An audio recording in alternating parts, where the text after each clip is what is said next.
नमस्कार जी। नमस्ते जी। क्या नाम है जी आपका? मेरा नाम नीलम मेहता है। नीलम जी, कहाँ से आए हैं आप? जी, मैं हजारीबाग झारखंड से हूँ। अच्छा, आपसे ये जानना चाहेंगे कि संत रामपाल जी महाराज जी से कब जुड़े आप? मैं 3 नवंबर 2014 को जुड़ी थी। संत रामपाल जी महाराज जी से नाम दीक्षा लेने से पहले कोई भक्ति करते थे आप? जी, काल मतलब देवी देवता की भक्ति थोड़ा मोड़ा करती थी, मुझे कोई इंटरेस्ट नहीं था। क्यों?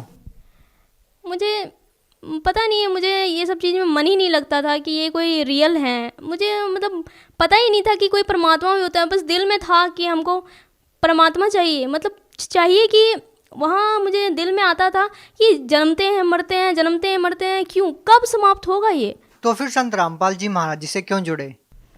जी, मैं सत्संग के माध्यम से जुड़ी। मैं सत्संग सुन रही थी और तभी तो मुझे कोई ज्ञान नहीं था, क्योंकि मुझे इन बाबाओं पर कोई विश्वास ही नहीं था। फिर आप संत रामपाल जी महाराज जी का सत्संग क्यों सुन रहे थे? जी, इच्छा मेरी नहीं थी। बस मुझे था ये चीज़ कि ये जन्मना मरना और ये गधा सुअर कुत्ता ये सब बनता है, ये सब कभी रुकेगा या फिर ये चलता ही रहेगा, कभी मेरा एंड होगा। मुझे यही मतलब ख्याल ऐसे अकेले में बैठते थे या कभी वॉशरूम में या फिर कहीं भी हम जाते तो ये ख्याल अकेले में आता ही आता था कि मेरा एंड कब होगा। तो फिर आपको क्या रिजल्ट मिला संत रामपाल जी महाराज जी के सत्संग सुनकर? किस बात से आप ज़्यादा प्रभावित हुए? जी, मैं सत्संग तो ऐसे ही सुनती थी, नींद भी बहुत आता था, सो भी जाती थी। लेकिन एक बार मैं सत्संग सुन रही थी तो गुरुजी ने कहा कि ये दास उस परम पिता का कुत्ता है जो परमात्मा को धनियों को भौंक भौंक के जगा रहा है।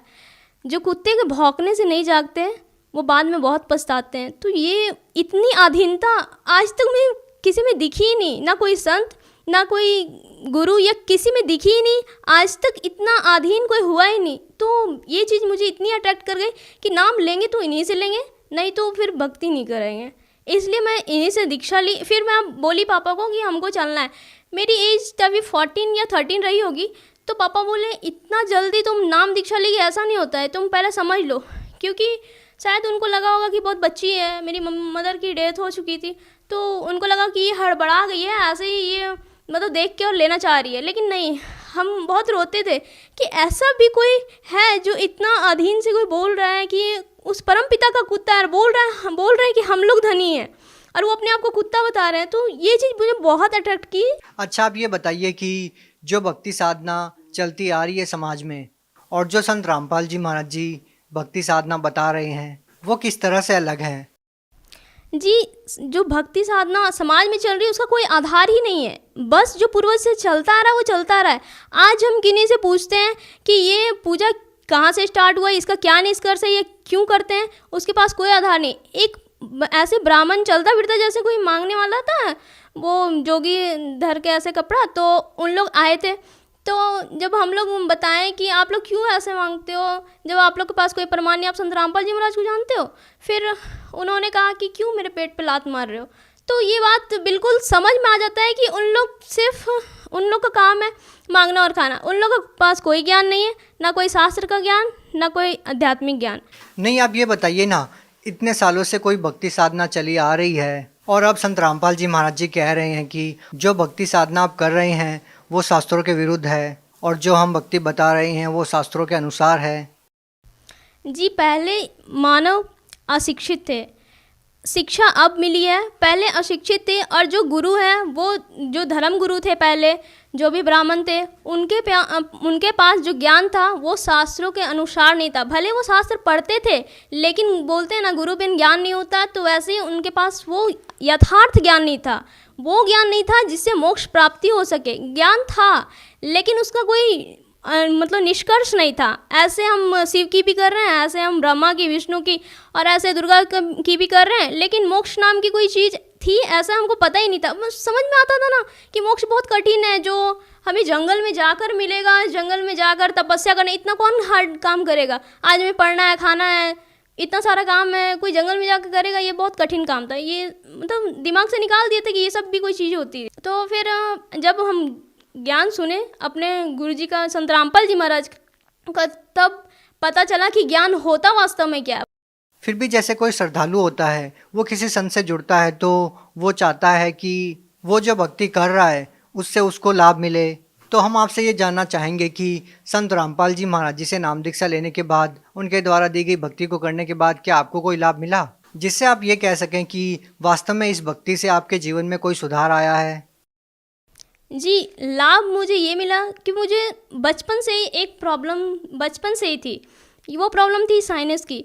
मुझे इतने मतलब डेली उठ के 10 से 15 बार छींकना था। ये छींकना एकदम यूनिवर्सल ट्रूथ के जैसा था मेरे लिए। हमेशा छींकते थे, नाक से पानी बना, तौलिया भीग जाता था, सोते हैं तो भी गिरते रहता था, तौलिया भीग जाता था, बेडशीट भीग जाता था, लेकिन वो रुकता नहीं था। जब मैं संत रामपाल जी महाराज से दीक्षा ली 2014, तो मैंने जैसे गुरुजी से जब मिली, तो जब गुरुजी मिले, जब आशीर्वाद दिए, आशीर्वाद मात्र से, उसके बाद जस्ट बरवाला कांड होता है। हम कभी गुरुजी से ना मिले, ना ही कभी वहाँ गए, और वो बीमारी आज मेरा नहीं है, बिल्कुल ठीक हो गया वो बीमारी। जी, एक बार मैं पढ़ाई करती हूँ तो घर से बाहर रहती हूँ, तो वहाँ से मुझे आना था। ऐसी छुट्टियाँ हो जाती है तो सभी निकल जाते हैं बच्चे, तो मुझे लगा कि मैं कल जाऊँगी। फिर पापा बोले कि नहीं, आ जाओ आज ही। तो बहुत लास्ट गाड़ी बच रहा था, शाम की गाड़ी, जो मेरे घर तक छोड़ती। वैसे बीच बीच में स्टॉपेज करके मुझे जाना पड़ता।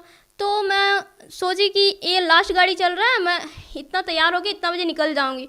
लेकिन हुआ ये कि मेरा लेट हो गया 2 या 3 मिनट के लिए, और वो गाड़ी खुल चुकी थी। वो गाड़ी खुल चुकी, मैं बहुत पछताई कि ये क्या हुआ, फिर से मुझे गाड़ी चेंज करके जाना पड़ेगा, बहुत दूर घर था। तो फिर मैं फिर भी बैठ गई कि ठीक है, हम गाड़ी चेंज ही कर लेंगे, लेकिन जाएंगे घर। जब तैयार होकर निकल गए तो पता चलता है, जब मैं घर पहुंचे उससे पहले पता चल गया कि जिस गाड़ी में मैं बैठने वाली थी, जो डायरेक्ट गाड़ी थी, उस गाड़ी का 10 किलोमीटर आगे जाकर एक्सीडेंट हुआ। इतना भयानक एक्सीडेंट हुआ, इतना भयानक हुआ कि आगे से तो आगे गाड़ी मारा, पीछे से भी गाड़ी आके उसको ठोका। और इतना भयानक एक्सीडेंट कि क्या हाल हुआ होगा, जो आगे से भी गाड़ी मारे, पीछे से भी गाड़ी मारे, वहाँ के जो बैठे होंगे जो यात्री, उन लोगों को क्या हाल हुआ होगा, ये मैं सोच के मेरा मतलब कलेजा काँप गया। और फिर मैं घर पहुँची, परमात्मा के धन्यवाद की कि आज मृत्यु से बचा लिया परमात्मा। आजकल एक ट्रेंड चला हुआ है, संत रामपाल जी महाराज जी के जो अनुयायी है, वो जो शादियाँ करते हैं वो बिल्कुल दहेज रहित करते हैं। मात्र 16 मिनट में उनकी शादी संपन्न हो जाती है। इसके बारे में आप कुछ बताइए। जी, ये परमात्मा हम लोग के पर उपकार किए हैं, और हमारे मतलब जो फैमिली है उन लोग के ऊपर भी, क्योंकि ये जो लड़कियों को अभिशाप मान लेते हैं कि उनको दहेज के कारण, उनकी तिलक के कारण ही उनको मतलब मारा जाता है, गर्भ में ही मार दिया जाता है उनके पहले ही, क्योंकि समाज में ये कुरीति फैल चुकी है। और इस कुरीति को गुरुजी मिटा रहे हैं। हमारे दहेज रहित शादियाँ मतलब अनेकों हो रहे हैं, हजारों हजार लाखों लाख शादियाँ दहेज रहित करवाकर परमात्मा हम लोग पे तो उपकार किए ही किए, मतलब संत रामपाल जी महाराज हम लोग पे उपकार किए हैं। फैमिली जो पिता को, जिसकी 4 संतानें हो जाती है, उसको मतलब कि उसका लिए मरण हो जाता है वो चीज़, कि कैसे दहेज इकट्ठा करे और कैसे मतलब तिलक दे और बेटी विदा करे, उसके बाद भी खुशी नहीं। आज लाखों ऐसे प्रमाण हैं, आज पेपर में यहाँ छप जाते हैं, वहाँ न्यूज़ पे आते हैं कि बेटियाँ यहाँ मर गई, वहाँ जल गई, कहीं सुरक्षित नहीं है, इतना दहेज देने के बाद भी नहीं। संत रामपाल जी महाराज के वचन से यहाँ शादियाँ हो रही है दहेज रहित। जो आज जो अभी समाज हमारा देख रहा है, उनमें एक अच्छा मतलब लेसन मिल रहा है, एक कि क्या मतलब जो ये हवा फैल चुका है ना कि हमें दहेज लेना ही है, मेरा बेटा ये बन गया, हमको इतना लेना है, इतना देना है, ये चीज़ मिट गया है लगभग। और क्या संदेश देना चाहेंगे आप संत रामपाल जी महाराज के बारे में? जी, मैं तो बस यही कहना चाहूँगी, हाथ जोड़कर प्रार्थना है सभी जो मेरे फ्रेंड्स हैं उनको भी, और बाकी सभी समाज को भी, और उन धर्मगुरुओं को भी जो अपने अनुयायियों को झूठ मूठ का फंसा कर बैठे हैं।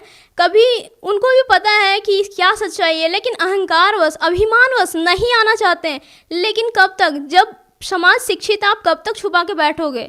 आप कब तक उन लोगों को गुमराह करते रहोगे? एक दिन तो आना पड़ेगा। जब वहाँ से लाभ नहीं होगा, इंसान वहाँ से तो दौड़ेगा कहीं, वो तो कहीं और भी जाएगा।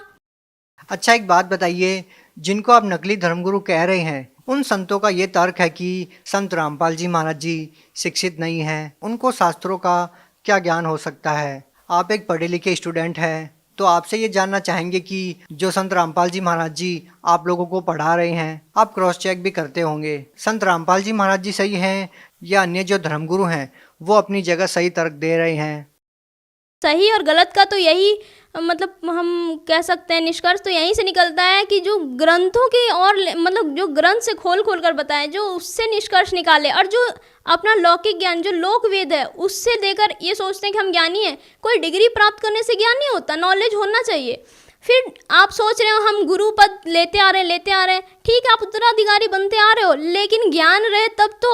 आप सदग्रंथों से ज्ञान देते नहीं, और कोई बोलता है कि ये ग्रंथ में लिखा नहीं, आप ये मंत्र कहाँ से लाए, ये पूजा कहाँ से लाए, कोई जवाब नहीं, बोले चलता आ रहा है। ये कोई निष्कर्ष निकले, ये सॉल्यूशन नहीं है। आप ग्रंथों से बताइए ग्रंथ में कहाँ लिखा है ये मंत्र, कहाँ लिखी है ये विधि, कहाँ लिखा है पूजा। आप जिसको भगवान मान रहे हो, कहाँ लिखा है ये भगवान, है ही नहीं, वेद बताता ही नहीं है, फिर आप कहाँ से ले आए। तो संत रामपाल जी महाराज जी सही हैं?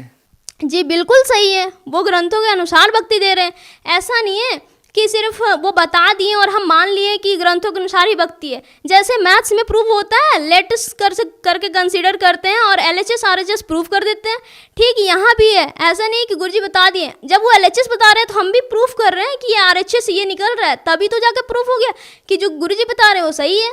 जब LHS RHS इक्वल हो रहा है हम तो सही है। जी बहुत बहुत धन्यवाद। जी धन्यवाद।